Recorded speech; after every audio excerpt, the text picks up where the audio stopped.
Et bien sûr, beaucoup d'interrogations après ce cambriolage. Comment des cambrioleurs ont-ils pu s'introduire en plein jour au Louvre? La question de la défaillance sécuritaire du musée est sur la table. Bonsoir Charles Bouchin. Bonsoir Stéphanie, bonsoir à tous. Vous vous êtes rendu, Charles, sur place pour Europe 1 et cette question de la sécurisation est évidemment sur toutes les lèvres et notamment des visiteurs Oui, présents. et c'est le cas de Christine venue du Nord-Pas-de-Calais. Elle avait son ticket pour la visite du Louvre. La façon dont ça s'est passé, ça a l'air tellement facile qu'on peut se poser des questions sur la façon dont la sécurité est assurée.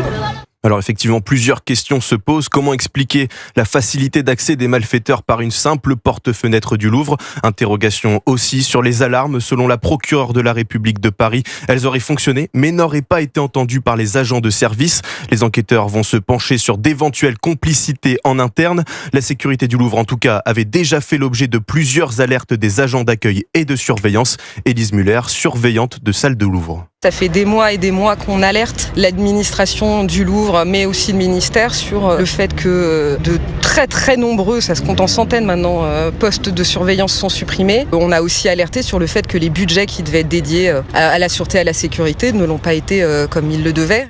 Le ministre de l'Intérieur, Laurent Nunez, n'a pas fait de commentaires sur de possibles failles dans le dispositif sécuritaire. On sait très bien qu'il y a une grande vulnérabilité dans les musées français, a-t-il simplement souligné. Et quant au profil des malfaiteurs, la procureure de Paris n'exclut pas une ingérence étrangère. Merci Charles Bouchin pour Europe 1.